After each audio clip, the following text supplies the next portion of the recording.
Good afternoon, everyone, or whatever time it is in your own countries. Welcome to the University of Leicester School of Business Festival of Change alumni event this afternoon, again, or whatever time it is where you are. We can see that a lot of you are joining. Thank you very much for being with us. We know it's a busy time of the year. But I want to start off by giving a big thanks to our alumni team who are here with us today, Paul and Laura. And to thank Curro, who is our ULSB academic alumni lead, and of course our speakers today, who will be Jim, Anne-Marie, myself, and Stephen. So today is really designed as a showcase of research within ULSB on the futures of work. And I'm really happy to start things off today because in essence, this is my brainchild from last year, when I started to think through who's in our school doing this kind of work and to find out that there are quite a few, which makes a lot of sense given the contemporary context. And so this year, when Curro is our current lead, becomes the collaborator for our organizing of this event. So I want to thank him very much for all the work that he's put into it. But I think it's very important, especially now and even urgent, to discuss the futures of work, given the function of the university to, of course, train and educate across generations for our labour market and for the workforce and for the world of work, which of course is increasingly experiencing pressures due to a constantly shifting labour market, constantly dynamic international geopolitical and economic landscape, where new skills and responsibilities are expected of the next phases of workers, where we find new regulations, new technologies, and new developments, of course, now with the impact of COVID-19, is taking a whole range of new criteria and a new horizon for us to consider. So I really hope that today we can capture some of those issues and emerging areas and discuss those with our ULSB hats on. So thanks again for coming, and I now turn it over to our Dean, who is Professor Jim Devlin. Thank you. Okay, thank you, Phoebe. I thought we were going to Laura next, so I might just invite Laura to say a few words. Thank you, Jim, and thank you, Phoebe, for that as well. So as Phoebe has mentioned, I am the Alumni Engagement Manager here at the university, and I'd like to welcome you all on behalf of the Alumni Engagement team to what is a truly global event, with alumni joining us from 52 different countries, from right here in the UK all the way to the Cayman Islands, Colombia, Singapore and the US. Obviously our alumni activities have moved online, and it's fantastic to see so many of you joining us for this event, and I hope you continue to engage with us virtually. I also just want to take the opportunity to highlight some alumni opportunities that you might like to get involved with. So we have our alumni profiles, which can be used to help student recruitment activities and inspire students to follow a similar career path to you. As we ramp up activities for our centenary celebrations, we're asking alumni for our 100 nominations. So this is where you can nominate your favourite building, your activity, lecturer, or even a moment in time to tell us why the University of Leicester is special to you. We're also looking for alumni who can offer Leicester-based internship opportunities to current second year students. So if you're interested in any of these opportunities, there will be an evaluation form posted in the chat at the end of the event, where you'll be able to express your interest in these, as well as providing really vital feedback on the event. So please do make sure you complete the form. Just a few housekeeping items just to outline. So please do post your name and graduation year in the chat that you can see, so that we know you've been able to join us this evening. And don't forget to post any questions that you have for speakers in the chat. Or if a question is posted that you really want answering, then just like it and we'll go to the most popular questions. So finally, thank you for joining us, and I hope you enjoy the event. I'll now pass back to Curro.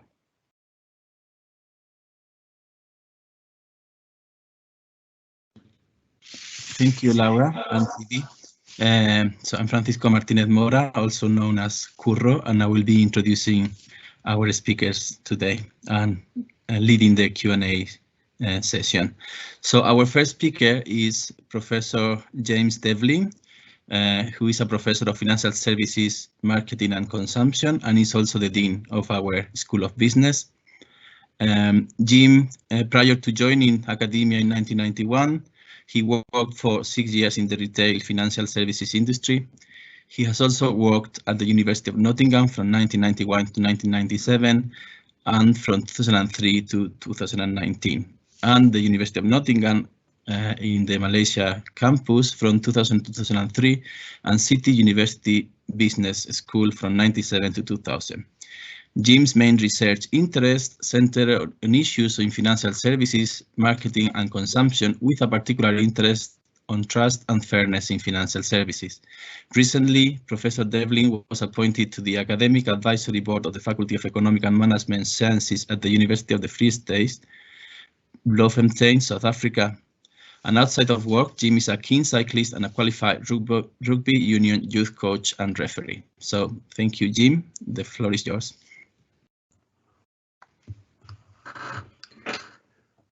Thank you, Kuro. What a tremendous build-up. I'll try and do my best to live up to it. Whenever I hear I entered academia in 1991, it brings home to me just how long in the tooth I'm getting. It seems a long, long time ago now. So thanks also to Laura for outlining the great things that are going on in the alumni space, and Phoebe's probably said more or less all I'm about to say in a very pre-seed form. So please bear with me and I'll try to elaborate that on that a little. So my name's Jim Devlin. I'm the Dean of ULSB. I've been here for about 18 months, although one way or another it seems like a lifetime already. And it's really a great pleasure to welcome so many alumni from all around the globe to this event. We had many people registered to attend, and if enough people turn up, we might have people from 52 countries on the call here, which I think is a little short of amazing and just talks to our the global reach that we have in the school. And thank you very much for giving up some time to join us, and we hope you find it worthwhile and stimulating, because we know you're all probably busy people at work or whatever, so we really appreciate your time. You know, I've always believed that our pool of talented and loyal alumni are a key benefit, a key asset, if I can use that term, for the school, and indeed the institution as a whole. But I do think there's a particular bond between business school students and the school, like in the way that there is between, say, the medical school and the students there. So I think there is a special bond there. And I think, having said that, you know, I'm not sure that's always been recognised, despite everybody's best efforts, I have to say. So during my tenure as Dean, I definitely intend to make sure that is recognised, and we definitely interact with you as much as possible and make the most of you, if I can put it that way. And before the dreaded COVID hit, probably about this time last year, in fact, I was in Dubai for a highly successful alumni event. Well, I hope it was. I think the people that were there can vouch for that or otherwise. But even without being able to do that, I think it's great we're finding ways to interact in a meaningful fashion as part of this festival. So it's great that you could join us. And obviously people have already given thanks, but obviously as Dean, it's my duty to thank Phoebe and Kuro for organising this event on behalf of ULSB. Phoebe is also presenting, so she'll be very busy today. And of course, also thanks to Anne-Marie Green and Stephen Wood for contributing to today's session. Now, I don't want to act under false pretenses or pretend to be something I'm not. So this is not, as you've already heard, this is not my area of academic research, unlike the others that are presenting today, which are all renowned experts. So that actually makes it quite intimidating, even though I'm the Dean. There are people on the call here that know far more about this than me, of course. But as Dean of a large and diversified School of Business, teaching students at all levels, and as we've said, from many different locations, especially for our distance learning or flexible learning programs, I do have a very strong interest in what the future of work may look like, and the implications of that for the type of research and scholarship that we should be championing and supporting, and of course the insights that we provide to students and other stakeholders as a result of that. So that's more or less the angle that I'm coming at from. So before I do offer my thoughts, what did strike me and what does occur to me is that many of you are at the real sharp end of this. You're probably either yourself having to acquire new knowledge, additional knowledge, new skills in your current roles as those roles change and adapt, or you might have to develop and adapt when you take on new roles that present themselves. And of course, in your teams and your workforce and your colleagues, you're witnessing the first-hand the impact and implications of some of the changes that Phoebe had already alluded to that are taking place. So it strikes me that you are in an excellent position to provide some extremely useful insights for us. And I, for one, definitely look forward to hearing your perspectives on a number of these issues. So I would say, don't be shy, don't be reticent in voicing your views, opinions and insights when the opportunity presents itself, because we can learn a lot from you out at the cutting edge, as we may say, as well. So, as Phoebe has alluded to, there are many sort of contextual changes and the world of work, etc. And we've all heard these ridiculous assertions, no doubt you have, that X% of the jobs of the future have not yet been thought of and don't exist. Now, I don't doubt there's some truth in that, but quite how anyone can make such a prediction with any degree of accuracy is a mystery to me, but there is some truth in it. Of course, the world of work is changing probably more profoundly and ever more quickly than it has up to now. So there will be profound implications for what we need to research and teach, and that we'll come on to in a moment. But in a university setting, I think there will always be a place for certain things. So people attend university and they learn to compare and contrast and integrate and differentiate ideas and arguments. And that's one of the key skills, hopefully, that people will develop whilst they're with us. People will develop skills of deep reflexive thinking and learning, put oneself in the place of doing the research and bringing our own viewpoints to bear, etc. And I think that's something that we have always and will continue to teach. Critical analysis and thinking, obviously, not just to take things at face value. And of course, dealing with ethical and moral questions is becoming ever more important. So these are the things I think that there has always been a place for, and there will always be a place for in terms of the education that we're giving to people, because those types of competencies will always stand people in good stead for the world of work. And then, of course, there are more skills-based things that might be learned along the way.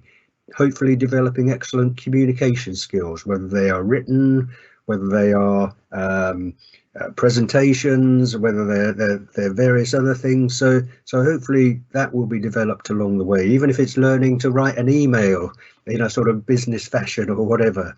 And then, of course, we have to learn somewhere along the way to give feedback in a way that's constructive and developmental, and also receive criticism and feedback as well. So that's a skill that people need to develop, as well as, of course, working in a team, which up to the point that you enter the world of work, you probably don't do particularly often, unless you're in a team sport or whatever. But obviously throughout university, we try and help develop those abilities. And then, of course, there are other things that such as gaining a sense of independence or becoming more organized and generating even more self-motivation, and then finally even more practical things like budgeting, making friends, influencing people, all of that kind of stuff. So they're the kind of things that I think a university has always done and always will continue to do, I think. But if I think about business schools in particular, I think there's always been a challenge and a tension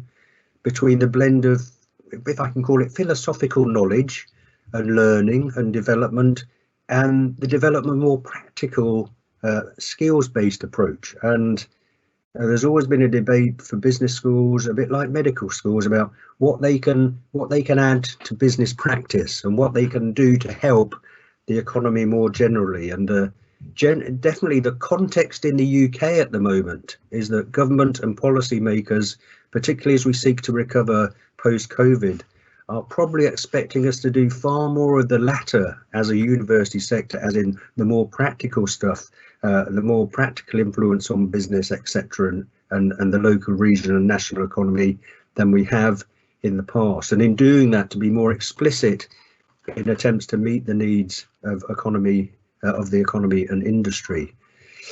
By no means everybody would agree with that contention, or that that's what universities should be doing. This is an ongoing debate, and we need to acknowledge that.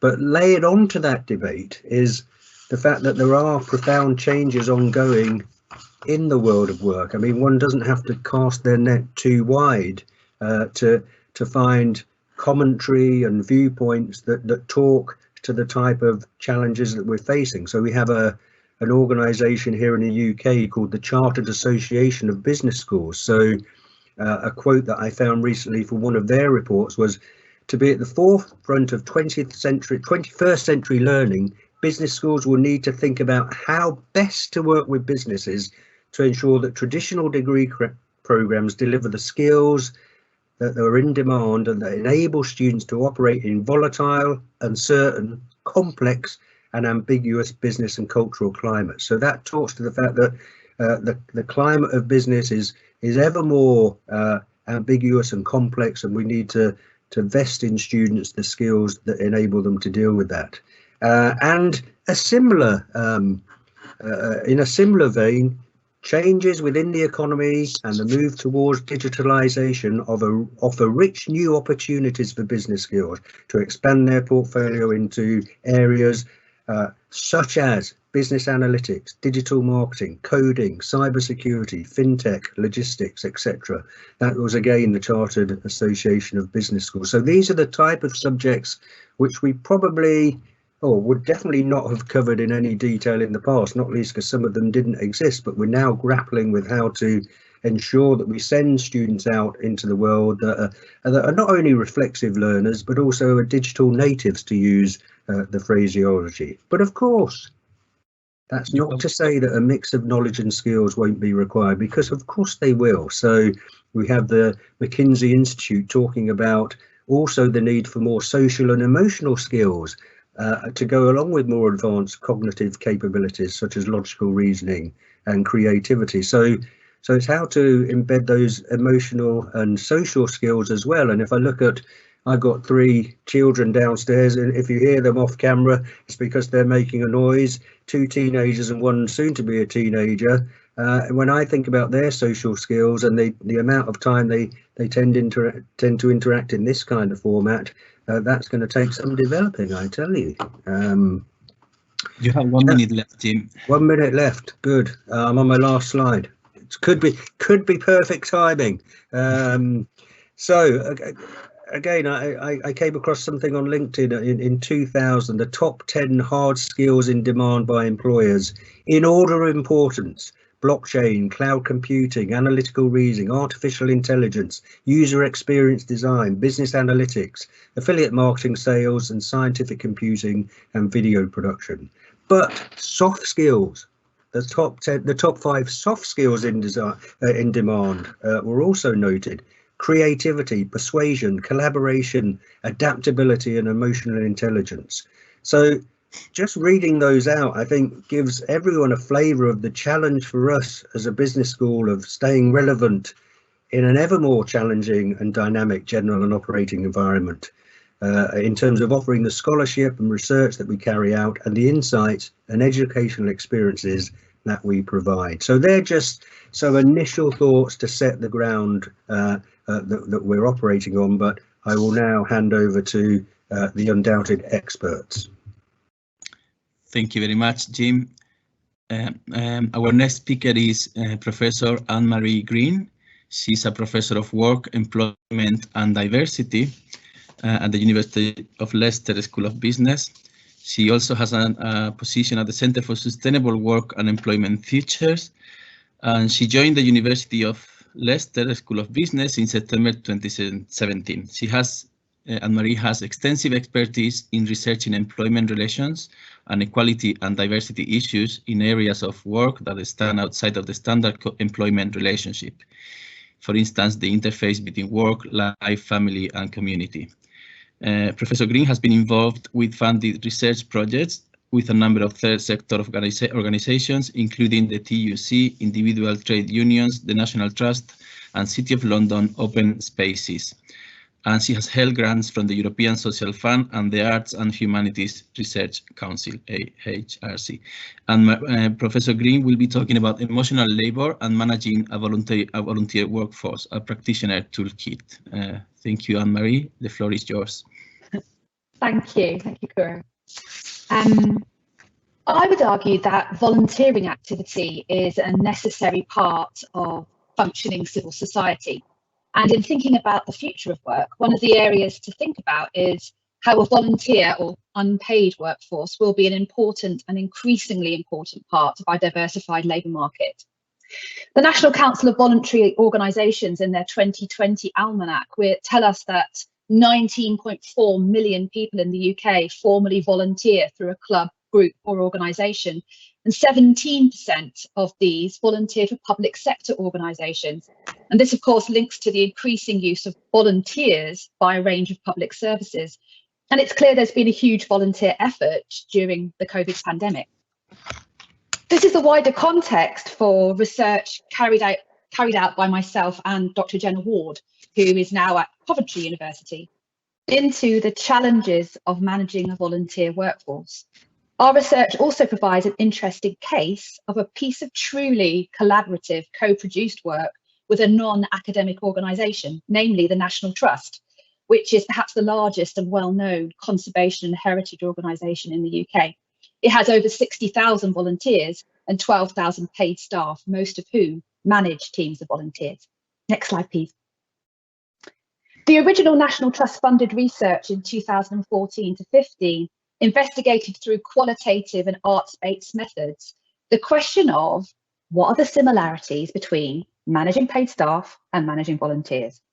We found 5 key differences, and the one in which we've taken forward in depth, I don't have time to talk about the others today, is namely one key finding that managing volunteers who are very personally invested in the organisations they volunteer for, who what we would call very highly affectively committed volunteers, is very emotionally challenging work.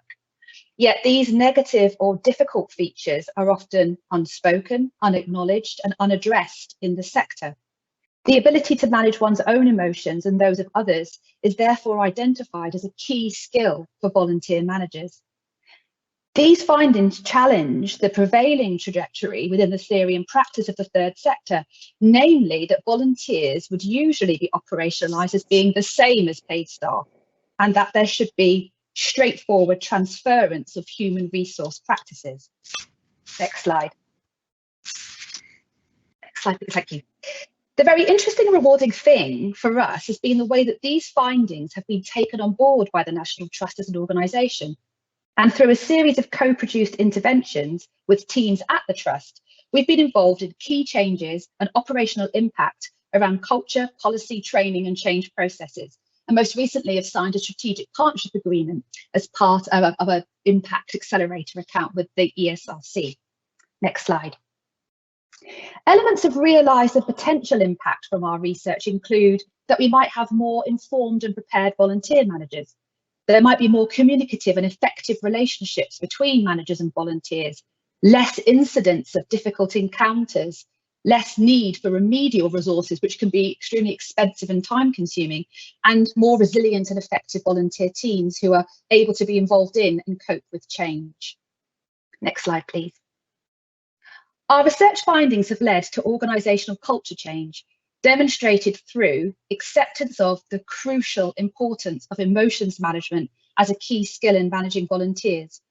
Within the National Trust and beyond to other organisations in the sector, as a consequence of dissemination activities, and there you see a quote from a particular director at Battersea, another charity, is that there's a new acceptance that managing volunteers can be challenging and difficult for paid staff, and there's a need to address this within training and guidelines.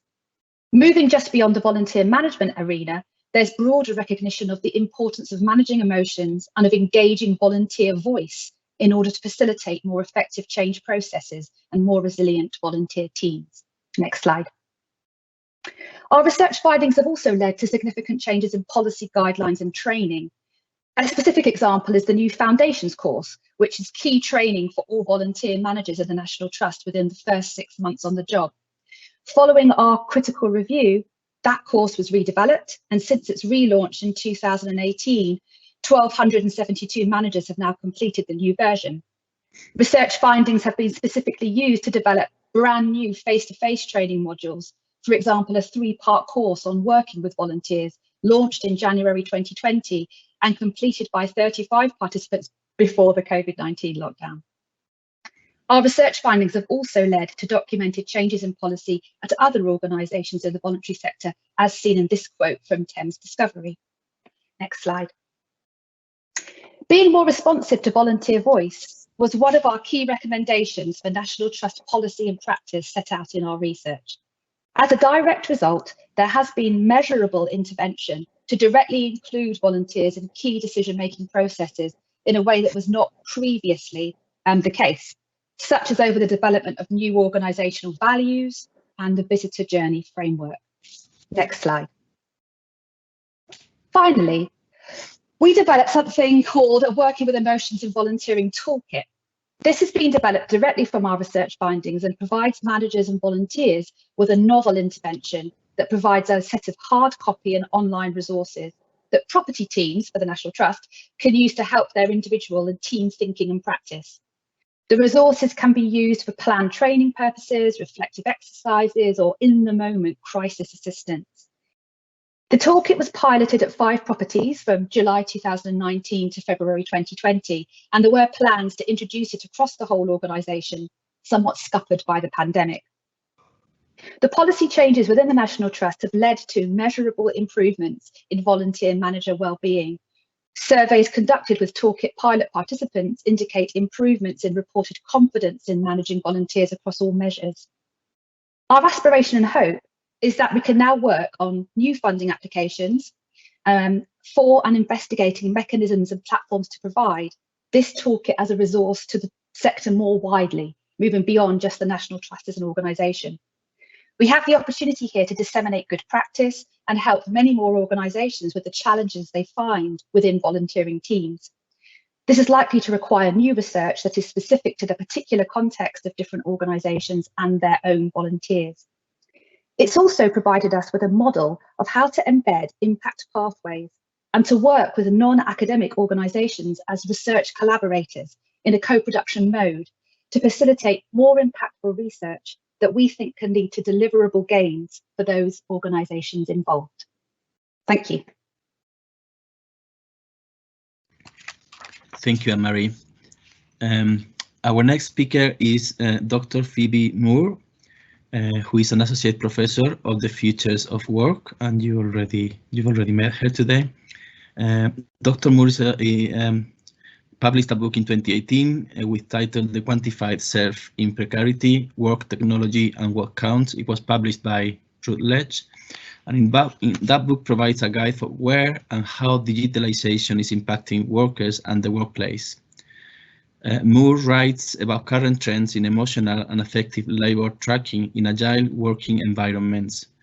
Moore's article in Body and Society, Tracking Effective Labor for Agility in the Quantified Workplace, published in 2018, outlines new methods for advanced digital tools for monitoring and tracking working time, as well as preparatory, recovery, and invisible labor. Phoebe has also conducted extensive policy work for the International Labour Organization, the EU Agency for Safety and Health, and the European Parliament on the digitalized futures of work. And this is precisely the title of her talk, The Digitalized Future of Work. So thank you, Phoebe. The floor is yours.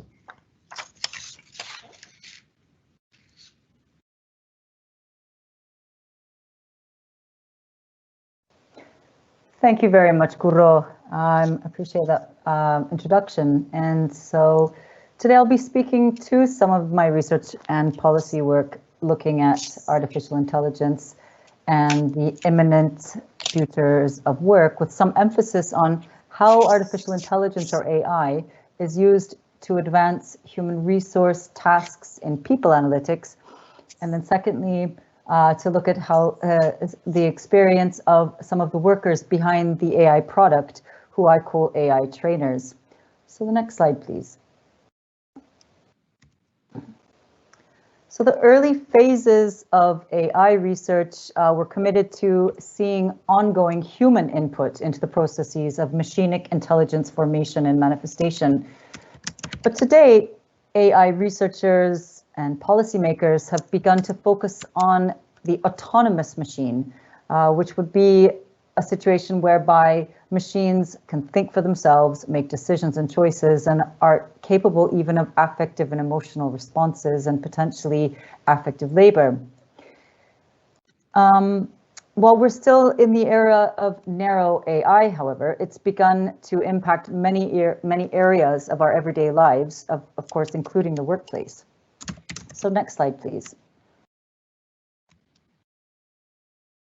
So the current trends, as I'm showing in the current European Agency for Safety and Health, which is EU OSHA, funded research project that I'm currently working on, called Advanced Robotics and AI-Based Systems for Automation of Tasks and Occupational Safety and Health, or OSH, is that AI is used to augment semi-automation, which leads to the replacement not of entire jobs, as was the concern for full automation, but of tasks within jobs, in knowledge and manual work, both in the industries of medicine, education, care, legal, construction, public services, arts and composition, and human resources. Now, today I'll talk about people analytics, which is a rapidly advancing trend in human resource management, with what I call predictive and prescriptive machinic intelligence augmentation of human resource tasks. Now, people analytics are available within software products that serve to enhance all stages of the employment lifecycle, where tools are used to predict, measure, report, and analyze performance, predict, select, and manage workforce talent, to carry out performance management, to aid appraisals, and to design workplaces. Now, it's been estimated that 98% of Fortune 500 companies are currently using applicant tracking systems in their hiring processes, where the intention is now to mitigate against discrimination, which has already been documented in other automated hiring systems. However, labor, corporate, and data and privacy law vary across countries, and some software packages that are invented, for example, and developed in the US for people analytics, offer functions that aren't necessarily legal in the EU, for example. So recommendations are now being made that the EU incentivizes technical interoperability in systems produced by the larger companies, which would deal with this legal problem, and also allow smaller firms to compete with the near monopolies in workplace monitoring and tracking industries where HR people analytics is evident. Now, while there are significant efficiencies and accuracies that benefit from people analytics, AI augmentation of tasks is already being shown to have evidence for creating psychosocial stress for workers who are concerned that aspects of their jobs will be removed. And so this brings us into discussion of the OSH risks. Now, the counter argument to this, of course, is that it can also allow workers to spend more time on other things, for example, in research and career development for themselves. And indeed, AI is predicted to create as many jobs as it is to eliminate, or at least the tasks within those. But we have to ask what kinds of jobs are being created. And that brings me into the next bit here to do with job quality. And on this theme, I've been writing about the AI value chain, where the very product called AI and its development relies on swathes of semi and unskilled data workers in both the global north and global south, who are carrying out what Roberts calls digital dirty work.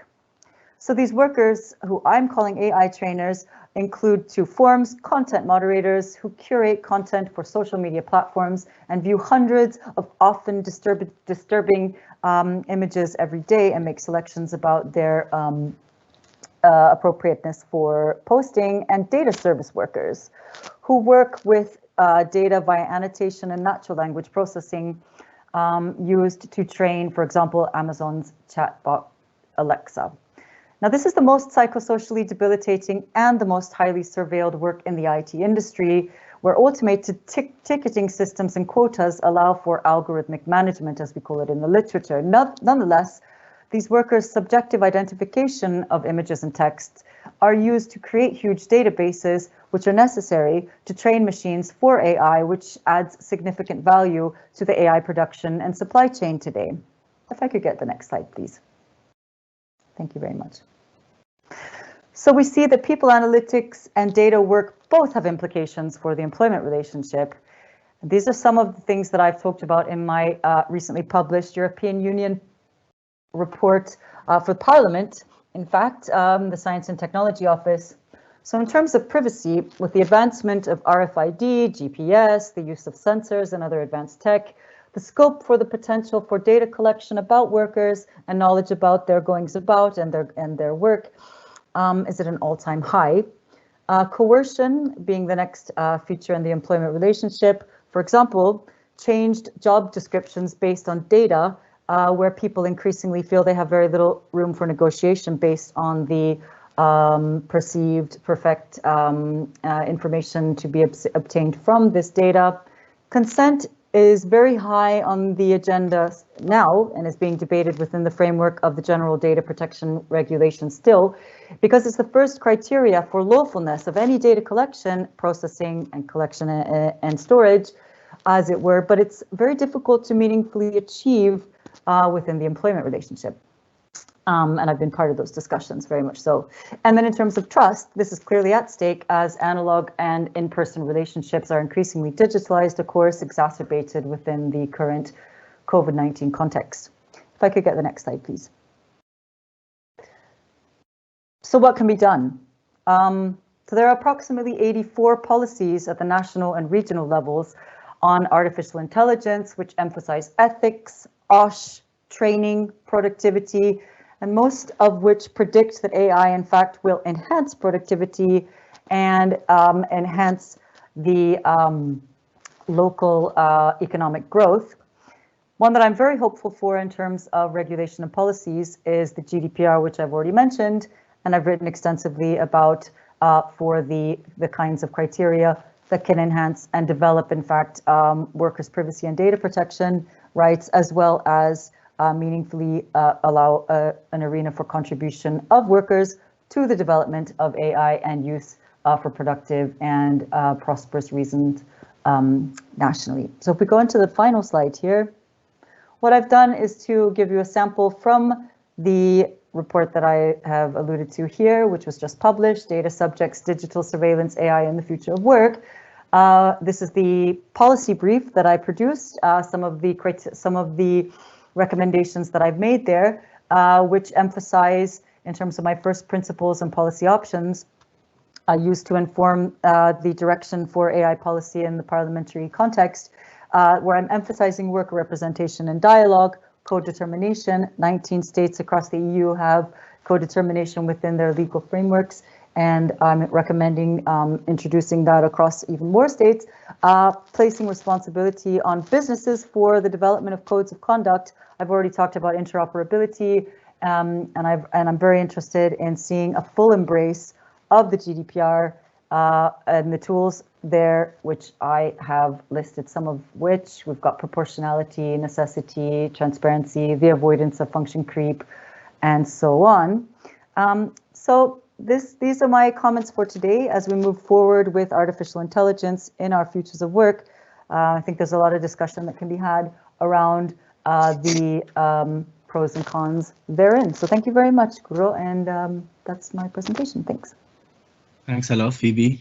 Our next speaker is Professor Stephen Wood, who is a professor of management at the University of Leicester, a fellow of the British Academy of Social Science, and an academic fellow of the CIPD, as well as a member of the editorial board of the US Journal of Management. Stephen's recent research has centered on employees' well-being, including how management practices, job characteristics, workplace abuse, home working, recessionary actions, and COVID-19 affect well-being and its effects on organizational performance, absenteeism, and family work conflict. Stephen has provided policy advice to a range of organizations and contributed to public life in diverse ways, including being on the research team of the government's Workplace Employee Relations Survey of 2012. Stephen will be talking today about home working in the future of work, lessons from a study during the pandemic. And the floor is yours, Jim. Stephen, thank you. Thank you very much, Francisco. Yes, it's rather ironic in a way, that I'm talking about home working to, I assume, an audience of home workers. I suppose most of you are at home, which is a mixed blessing, I think, by now, I suspect. But home working will be an integral part of the new normal, is the prediction. Can I have the next slide, please? This is a claim that's being made. Home working will be integral to the future of work, the topic for today's session. And all the pandemic has done is just simply accelerated trends underway. And that's a common refrain about remote working, about AI as well, maybe as well. And the arguments are really supported in the media by things like employees are highly satisfied with it. And more importantly, they're satisfied with their performance. They even claim to be performing better than they did in the workplace. But of course, the future will depend on choices made. There's nothing inevitable about the future of work, as several of our speakers have already implied. So the first question really is, do we actually need to make any big decisions or choices at the moment as we move out of the pandemic, hopefully? Do we as either individuals and your organisations have to make big choices? After all, in the UK, for example, there is a statutory right to ask for flexible employment, and one form of which is indeed home working. Or if maybe the status quo was quite good enough, certainly in universities, for example, quite a lot of home working, and the informality of it led to diversity over time and between individuals, gave people choices.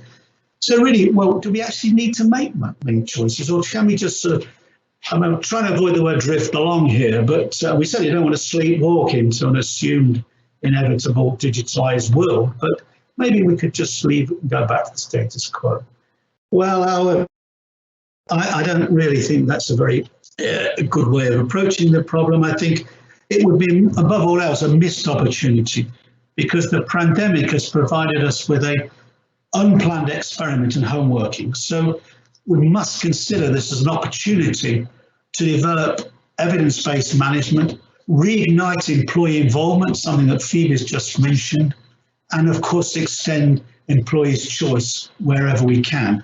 So to ignore this experiment and learning from it is a potential missed opportunity. Of course, an important part of this exercise, which I'm urging people to do, both as individuals and organisations, to have a careful look at their experiences of home working during the pandemic. The important part of that question must be, has this in fact been a unique situation? And are there some dangers of reading too much into how we've experienced home working in what in some senses has been an artificial situation? So the transference of learning from what's happened or is happening now might be foolhardy. But evidence-based management has a role in all decision making and is never a complete robotic exercise. Next slide, please. Yeah. Next slide, please. Sorry. And to help in this endeavour, I quickly, after the beginning of the pandemic, set up a study which involves 2 universities, which includes the diary studies of employees filling in weekly studies and other studies. I'm not going to give you the results of this study in total, partly because it's still ongoing. In fact, we're sending out another questionnaire this Friday, actually. But there are 3 things to consider in the light of this so-called the future is home working. Firstly, satisfaction metrics are not enough, are not sufficient. Above all else, satisfaction is not the same as well-being. The determinants of these will be very different. People's satisfaction of home working is partly influenced by their commute time. This has no effect whatsoever on well-being, for example. The majority, and it's a big majority so far, and we're expecting different results in February, majority was satisfied, but the well-being reporting was over 50% were also anxious. So they're not the same thing, well-being and satisfaction, as I've said. But more importantly, the satisfaction levels increased over the pandemic.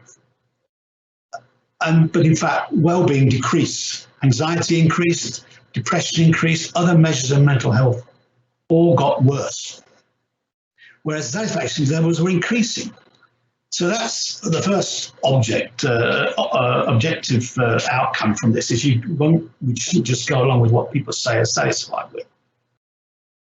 The most important finding is that decline reflects the downsides of home working.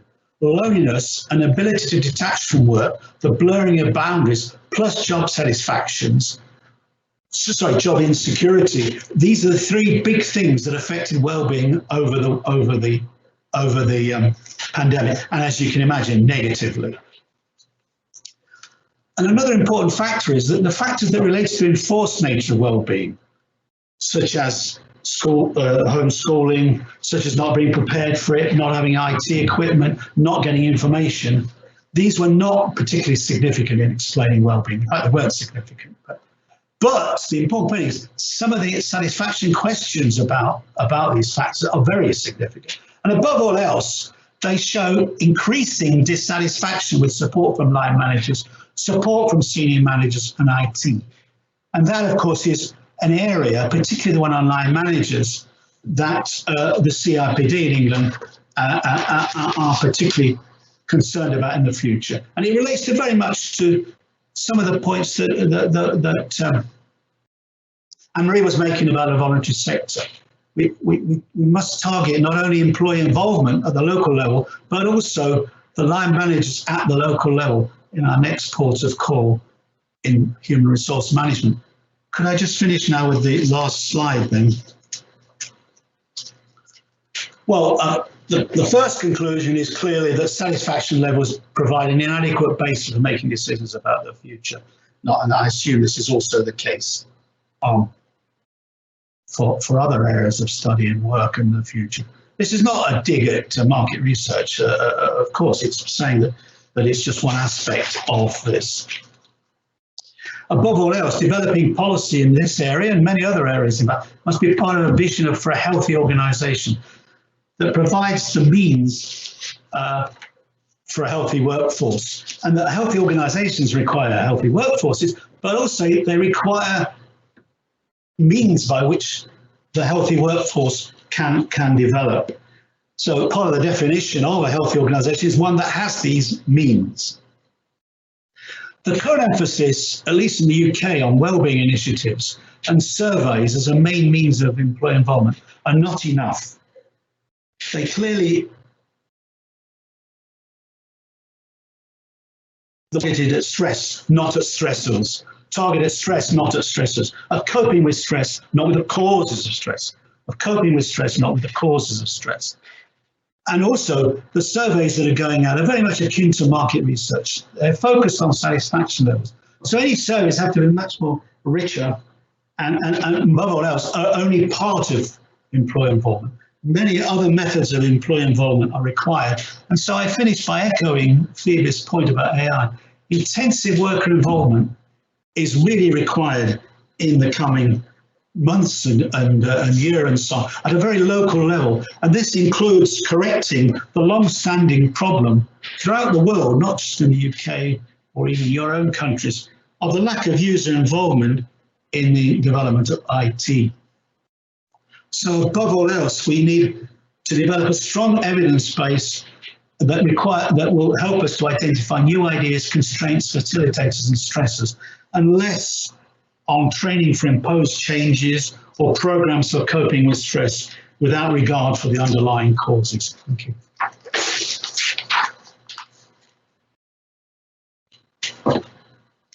Okay, thank you very much, Steve. So I wanted to thank again the alumni engagement team, in particular Paul and Laura, all our speakers of today, and of course the audience for being with us. So it is now time for the Q&A session. We have received many interesting questions. So, I mean, we don't have time to go through all of them, but I will put through the speakers the most voted ones. So the first question, I think it could be best answered by Stephen, and it is being asked by Michael. And the question is, why is it that working in teams is important, but at interviews I am always asked about what I have done and not how I contribute to a team? So Stephen, you are muted. You are muted. Your mic is muted.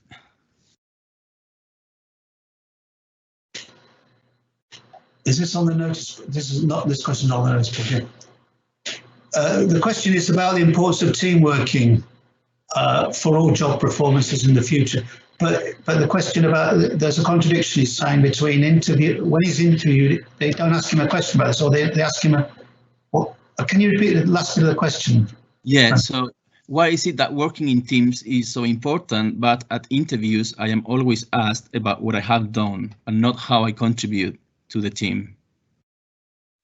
Yeah, this comes back to the behavioural and other forms of interviewing, and people asking serious questions about for example, in the past, how did you cope with this kind of thing? And so I think that I certainly don't think that that would happen in sophisticated interviews. I think but I take the point that, and it's up to the candidates presumably to show that they have actually contributed to teamwork. But I think there's a more general question behind this, actually, especially if we're going towards atomistic homeworking. Is how do you convince people that you can work in teams? How do you show you're a team player? And even in football, as an example, Pogba's supposed to be a non-team player, but how do we know? I mean, how do you tell you? It's a very interesting concept, team working. And because that's one of the to tie it in my my area today. One of the criticisms of what's happening in homeworking, it's okay for given tasks, but how are people developing? Working in new teams? What do we do about new people coming forward? What do we do about new recruits coming into the organisation? How do we make new contacts, network in the organisation when we're all stuck at home? So I think you've enlightened on a very good question, really, which is at the one level a very low level question about the types of interviews that are going on and the way in which they're being conducted. And there's a lot of literature now on more sophisticated forms of interviewing, and the question of team working in the future if half of us are working at home all the time. But can I add to what Stephen has said there? Just from personal experience, I think to an extent it's down to the training received and the professionalism of the interviewers. And I think a professional interviewer who is well trained, who has a good understanding of what's required for the job, would use what are called competency-based techniques to tease out examples of where one has worked in a team, and it would be covered in interview if it's important for the job. So another thing a good interviewer would normally do, she or he would say at the end, is there anything I haven't asked about that you think you'd like to point out? And I think at that point it's always a great opportunity to say, well, I think in this job team working is really important, and then come in and say what you really need to say. So I think it's as much a supply side issue as anything else, as in the interviewer perhaps not being as great as they might be. Thank you, Jim and Stephen. Our next question is from Demilsa. It is, what sectors are likely to be most impacted by AI working? And I think this question goes to Phoebe. So what sectors are likely to be most impacted by AI working? Thank you. It's a very good question. So at this moment in time, there's a lot of investment going into the medical sector. So that has to do, for example, radiology. So that's linked with image recognition. It's also happening in dentistry. It's also happening in the work that's happening of cardiologists. But again, a lot of this work is the level of tasks rather than the entire job. Human resources, which I mentioned during the presentation, has a lot of investment in the use of AI augmented tools and applications.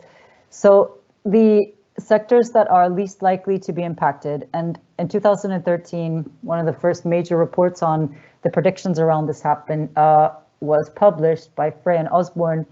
And the idea there that is a lot of the soft skills or knowledge work, as well as, so at the very highest levels, are not automatable. And then in that context to do with AI, so with this specific dimension of automation, which has to do with AI augmentation, that's the use of machine learning, the use of algorithms to do this. And a lot of that has to do with the data analytics and decision-making processes.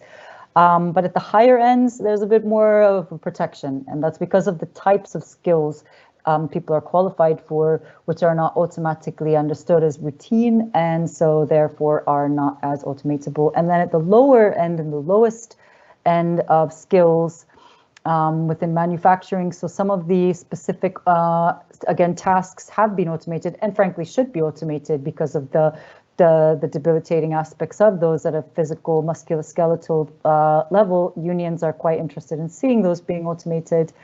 But the areas that are not likely to be within that particular tier of skills level are things like within catering, so that's not as likely. So waiting tables, within legal work, the work that will be potentially automated has to do with paralegal work, has to do with filing systems and so on.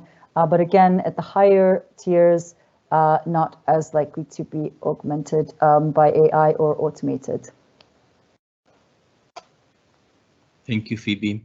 Our next question is for Anne-Marie. And so the question is, what are the main reasons for the differences between volunteers and paid staff's emotional investment at work? Yeah, I think our study found some really interesting things there, and there's quite a large literature around motivations of volunteering, etc. I think when you're in those mixed spaces, particularly when you have paid staff who are managing volunteers, which is the case in quite a lot of organisations, what's interesting is that the contract of employment is a really important factor in the ability to, the extent to which you're able to express yourself. And so this is kind of that we're finding that because you're a volunteer and you're unpaid, while that affective commitment, that level of emotional investment can be extremely positive for the organisation, it also makes volunteers they don't have to toe the line so much. They can ask questions, they can challenge and resist organisational processes. They don't need to meet organisational objectives in the same way. And so we kind of analysed this as that they're working in different emotional arenas in terms of their spaces. What's interesting is that often, and for example, this is the case in the National Trust, the paid staff are actually themselves very emotionally invested in their organisation or the cause. They are very effectively committed, but can't or don't feel able to express that affective commitment as openly and with such lack of limits as volunteers do. And that can often be the disjunction. And in fact, part of our recommendations for kind of healthy or more resilient or more effective volunteer teams is trying to teach or help volunteer managers themselves to actually perform effective commitment, to perform the emotional labour that will indicate to volunteers that they are invested in their organisation. You've got to remember as well that often volunteers volunteer for a very long time at an organisation. They are a particular demographic often, and managers within those organisations come and go. So you can often have real personality clashes as well. But there are ways through it. I think our toolkit does help with that. Can I just come in there, Anne-Marie, and just reflect on that, because we're sort of dancing around some particular issues, aren't we? Because the volunteer base would tend to be reasonably mature, shall we say, and perhaps with quite strident views, and quite often the managers might be younger, perhaps even graduates, etc. Do you think that particular dynamic adds something further into the mix as well? Absolutely. I mean, this is definitely the case in the National Trust. I mean, there are other volunteering contexts where that generational difference as well, it isn't so prevalent, but it definitely is the case. And you've also got volunteers who, you know, they will have been CEOs of major corporations. They would have had a lot of responsibility and experience in their lives. And they're coming up with, in the voluntary sector, relatively poorly paid, inexperienced staff. And I suppose our problem, part of it is that the National Trust has a very sophisticated suite of training for its volunteer managers, but even they would say that there were things that were missing in terms of ensuring that their staff had the skills they needed to deal with those types of situations, and to deal with that kind of veracity that you might get from a volunteer team that not only are incredibly experienced and very strident, as you say, they also love their cause or the organisation, at the same time as these managers are trying to put through change processes that are required for the organisation to survive. So yes, it's a difficult emotional arena. Thank you, Ian, Jim. I think, I mean, we're running out of time, but I think I'd like to put through one more question, because I think it's of interest to the audience. So Lisa Capel asks, how can employees and employers best prepare for this future? And this connects with the question by Richard, who is asking, how can HR, human resources, enable and support the future of work and the changing workforce? And I think Phoebe probably could answer this, but anyone, of course, is welcome. And this is the final question. Okay, we will finish with this question. So it's, how can employees and employers best prepare for this future? And how can human resources enable and support the future of work and the changing workforce? I can, thank you very much. That's an excellent question. And so from the research that I've done and the policy recommendations that I've prepared over the last years, so something that's really stood out to me is the level of commitment that works councils and other worker representation groups and unions and so on have to thinking through the positive dimensions potentially for integration of new technologies into the workplace, whether that's AI and the kinds of software packages I referred to today, whether that's to do with setting up other kinds of systems, let's say, for example, in retail, where you've got new, let's say, fingerprint systems for the swiping in and swiping out of the workplace. So what needs to be done for the preparatory dimension, the preparation for ensuring that worker dialogue